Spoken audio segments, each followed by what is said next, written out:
భర్త కూడా యాదగిరి కూడా డిగ్రీ చదివిండు. పీజీలు చదివిన వాళ్ళకు నౌకర్లు ఇచ్చే చేత కాదు. ఈ గుండాలను మెయింటైన్ చేసుకుంటా ప్రజాస్వామ్య వ్యవస్థను, రాజ్యాంగాన్ని రక్షణ చేయాల్సినటువంటి రాజకీయ వ్యవస్థను పోలీసు వాళ్ళు కాకి బట్టలు వేసుకున్న వాళ్ళతో కుమ్మక్కు, పోలీసు వాళ్ళు వాళ్ళ కుమ్మకై వీళ్ళందరినీ దగ్గర పెట్టుకొని ప్రజల మీద దమనకాండ చేసి దారుణానికి ఉసుగొలుతున్నారు. మేము ఇంతమంది నిన్న అన్ని ఛానళ్లు పోతే ఆడోళ్ళు గుండాల లెక్క ఆడోళ్ళు కూడా వచ్చి వాళ్ళ ఇంట్లో కూడా పంపించారు మా మీదికి.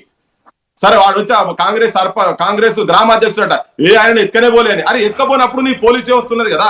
రేవంత్ రెడ్డి ఏం చేస్తున్నావా, ఆయన ఫుట్బాల్ ఆడుకుంటా మెస్సీతో ఫుట్బాల్ ఆడే సోకులో పడుకుంటూ తిరుగుతున్నాయనే.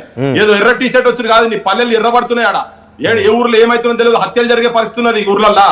ఇంకా కిడ్నాపులు చేసుకోబోయి ఉచ్చలు దాగిపిస్తుంది రాజ్యంలో. ఏం చేస్తున్నావు నువ్వు? కోట్ల రూపాయలు ఇచ్చి మసీన్ తీసుకొచ్చేట ఫుట్బాల్ ఆడతాడ ఈయన ఫుట్బాల్. నీ ఇంటెలిజెన్స్ వ్యవస్థ ఏం చేస్తుంది? ఎంక్వైరీ చేయాలి కదా. ఎక్కడ ఉండే నీకు మొత్తం ఎక్కడ దేశం మీద ఎక్కడ పోయినా కానీ కెమెరాలు ఉంటాయి, అన్ని ఉంటాయి కదా. మరి నార్కట్పల్లికి వెళ్ళి హైదరాబాద్కి వెళ్ళి ఒకసారి ఆ జిల్లా నుంచి తెలంగాణ ఉద్యమకారుడు, అదే జిల్లాకు సంబంధించిన వ్యక్తి చెరుకు సుధాకర్ గారు ఉన్నారు, ఆయనతో మాట్లాడదాం. సుధాకర్ గారు, ఏంటి వ్యవస్థ నల్గొండ జిల్లాలో ఇది పరిస్థితి? అంటే నిన్న ఈ సంఘటన తర్వాత ఇంత పెద్ద ఎత్తున చర్చ జరిగినా కూడా అక్కడ జిల్లా మంత్రిగానో, లేకుంటే ఇన్ఛార్జ్ మంత్రిగానో, లేకపోతే ముఖ్యమంత్రిగానో, లేకుంటే పోలీస్ వ్యవస్థ పరంగానో ఎక్కడ కూడా మేము స్ట్రిక్ట్ యాక్షన్ తీసుకుంటా, నిజంగా అటువంటి సిచ్యువేషన్ వస్తే ఆ వ్యక్తిని అరెస్ట్ చేస్తామనో, లేకపోతే అక్కడ ఇటువంటి సిచ్యువేషన్ ఉంది కాబట్టి ఎన్నికల నియమావళిని కొంత ఉల్లంఘించారనో, లేకపోతే ఇబ్బంది గురి చేస్తారని చెప్పి ఎన్నికలను ఆపేస్తామనో ఎటువంటి ప్రకటన లేదు, జీరో. సో మీరు అదే జిల్లాకు సంబంధించిన వ్యక్తిగా ఏం చెప్తారు? ఒక్కసారి అన్మ్యూట్ చేయరా, మ్యూట్లో ఉంది, మీరు మ్యూట్లో ఉంది, రైట్, మాట్లాడండి. సోదరులు, పృథ్వీ ప్రజాస్వామిక ప్రభుత్వము, ప్రజాప్రభుత్వ పాలనలో భర్తకు మూత్రం తాగిచ్చే దురదృష్టానికి అదృష్టానికి నోచుకున్న ఆడబిడ్డ, అదేవిధంగా కేంద్రంలో ఒక ప్రభుత్వం ఉంది, ఆ ప్రభుత్వం తరఫున దీంట్లో మాట్లాడుతున్న సోదరుడు శ్రీనివాస్, పృథ్వీరాజ్ అయితే తెలంగాణ ఉద్యమంలో ఒక హీరో, వాళ్ళ తరానికి ముందు తరంలో వాళ్ళ నాన్న కూడా ఒక హీరో. ఇంతమంది మనం మాట్లాడుకుంటున్న ఒక అంశంలో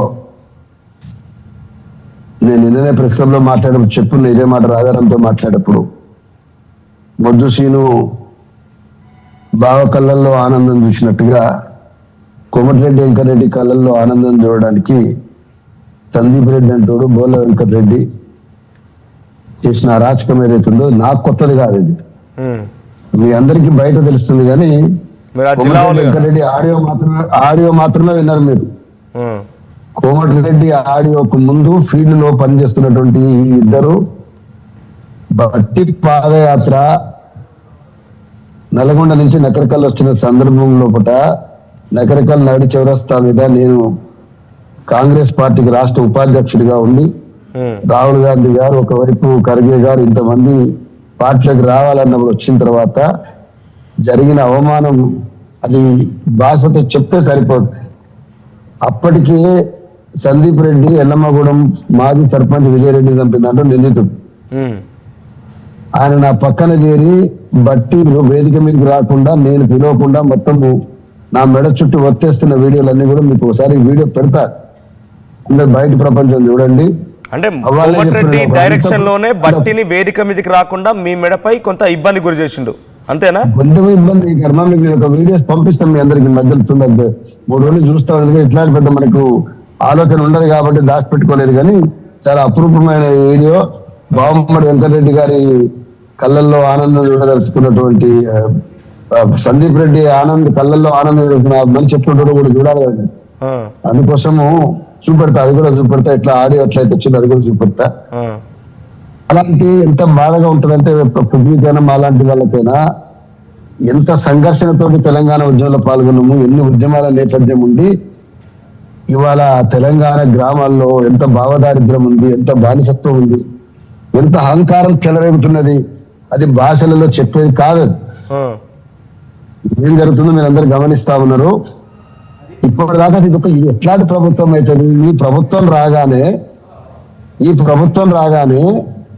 1 సెకండ్ బాబు తలుపు పెట్టండి రా, రైట్, 1 సెకండ్. ఎంత ఉంటుందంటే ఈ ప్రభుత్వం సరిగ్గా కాంగ్రెస్ పార్టీకి మెజారిటీ వస్తున్న దాంట్లో 8 అవర్స్ లోపలనే ప్రగతి భవన్ దగ్గర ఉన్నటువంటి ఇనుప కట్టడాలు ఏవైతే ఉన్నాయో ఫెన్సింగ్ అంతా కూడా పగలగొట్టేసి ఈ రోజు నుంచి ఈ రాష్ట్రానికి స్వేచ్ఛ వచ్చిందని బిల్డప్ తెచ్చింది. గుర్తుందా మీ అందరికి? హలో చెప్పండి వినిపిస్తోంది సోదరా, వినిపిస్తోంది, మాట్లాడండి. నేనేమంటున్నా, ఇనుప కంచెలు కూలుస్తున్నారు అని చెప్పేసి వాళ్ళ ఛానల్ చాలా గొప్పగా ప్రచారం చేశారు కదా. ఇవాళ ఏ ఇనుప కంచె దేన్ని రక్షిస్తుంది? ఇవాళ నేను అడుగుతా ఉన్నా, ఎల్లమ్మగూడెంలో నేను అడుగుతా ఉన్నా. అంటే ఇంత ప్రొటెక్షన్ ఎందుకు నేరస్తులు? బంధువులు అవుతారా? అంటే మీరు అక్కడ స్థానిక జిల్లాలో ఉన్నటువంటి నాయకుడు, మీరు తెలంగాణ ఉద్యమకారుడు, తెలంగాణ రాష్ట్రం అంతా తిరిగినా కూడా అదే జిల్లాకు సంబంధించిన వారు కాబట్టి వాళ్ళ బంధువులు అవుతారా? అంటే అంత దగ్గరగా బట్టి లాంటి వ్యక్తిని కాంగ్రెస్ పార్టీలో చాలా బంధువుకి వెంకటరెడ్డి బంధువు అవసరం లేదు. ఆయన సామాజిక సమీకరణలు, ఆయన మైండ్ సెట్ సెట్ అయ్యే వాళ్ళు ఎవరు ఉంటారు చెప్పకుండా పొద్దున్న లేస్తే ఒక బ్యాచ్ మీరు అన్నారు కదా స్వయాన. అంటే నాకు వెంకటరెడ్డి వ్యక్తిగతంగా కదా వాళ్ళు అన్నారు కాబట్టి అంటున్నాను అనుకునేది, కానీ ఈ జిల్లాలో జరుగుతున్న పరిణామాల్లో చూస్తే ఒక పెద్ద అడ్డంకిగా ఒక రియాక్షనరీ ముఠా లెక్కన ఒక ముఠా ఇక్కడ మొత్తం ఇష్ట వేసుకోవడం అనేది కాంగ్రెస్ పార్టీలో చాలా మంది లీడర్లకు కూడా ఉన్నప్పటికీ కూడా కాంగ్రెస్ పార్టీ ఉన్న స్వేచ్ఛ అట్లాంటి. కానీ బయటికి మాత్రం వాళ్ళు ఫౌండేషన్ పెడుతున్నారు, ప్రజాసేవ చేస్తున్నారు, స్కాలర్షిప్లు కడుతున్నారు, ఫోన్లు ఇస్తున్నారు, ల్యాప్టాప్లు ఇస్తున్నారు, రోడ్లు ఇస్తున్నారు, స్కూళ్ళు కడుతున్నారు. మీకు ఏకవాక్యంలో చెప్తాను ఒకటే మాట. ఇదే స్టోరీ స్టాండర్డ్ గా రెగ్యులర్ గా ప్రతి తెలుగు సినిమాలో ఒక విలను, ఒక విదూషకుడు, ఒక తమాషా పనులు, బయట బిల్డప్, రాజకీయ నాయకుడు వేషము, ఇదే కలద్దాలు, ఇదే బాడీ లాంగ్వేజ్ తోటి వందల సినిమాలు వచ్చినాయి. దురదృష్టం ఏంటంటే సినిమాలను చూసి కొంతమంది కాపీ చేస్తారు, కానీ వెంకటరెడ్డి చాలా మంది కాపీ చేయాలి సినిమాలల్లో. స్టాండర్డైజేషన్ అయిపోయింది అన్నట్టు. మనం ఏం చేయలేము. అంటే ఇప్పుడు కేవలం ఈ జిల్లాలో మాత్రమే, చాలా జిల్లాలో ఇట్లా బిల్డప్లు ఇచ్చి, అంటే కార్వాన్ బండ్లో కూర్చొని రూపాయి నోట్లు బయటికి ఇసిరేసుకుంటా నిర్లక్ష్యంగా మాట్లాడము, ఇవన్నీ కూడా మీరు చూసిన పాత వీడియోలో చూసింటారు. అరే నేను లక్షల మందికి ప్రాణం పోసిండ్రా, నేను ఆయన ఏమనుకుంటున్నా ముక్కలు చేస్తాన డైలాగ్ మీరు వినుంటే మరి